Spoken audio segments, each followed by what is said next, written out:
আপনি কি জানেন মৃত ব্যক্তিরা কখন বুঝতে পারে যে তারা মারা গেছে? মৃত ব্যক্তিরা প্রথমে বুঝতে পারে না যে সে মারা গেছে। মৃত ব্যক্তির মৃত্যুর পরে আত্মীয় স্বজনের কান্নাকাটি, গোসল দেওয়া, কাফন পরানো, এমনকি কবর দেওয়ার আগ পর্যন্ত সে মনে করে মৃত্যুর স্বপ্ন দেখতেছে। এমন অবস্থায় সে চিৎকার করে সাহায্যের জন্য বা তার স্বপ্ন ভাঙানোর জন্য। কিন্তু আফসোস, কেউ তার চিৎকার শুনতে পায় না। যখন সবাই তাকে দাফন করে চলে আসে, তখন মৃত ব্যক্তি একা হয়ে যায়।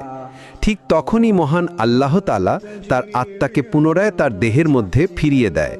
প্রথমে মৃত ব্যক্তি এটি ভেবে নেয় যে হয়তো তার খারাপ স্বপ্ন শেষ হয়ে গেছে এবং সে ঘুম থেকে জেগে উঠেছে।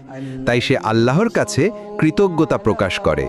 এরপর সে তার শরীর স্পর্শ করতে থাকে, যা কিনা সবেমাত্র দাফন করা হয়েছে। তখন সে বলতে থাকে, আমার শার্ট কোথায়, আমার প্যান্ট কোথায়?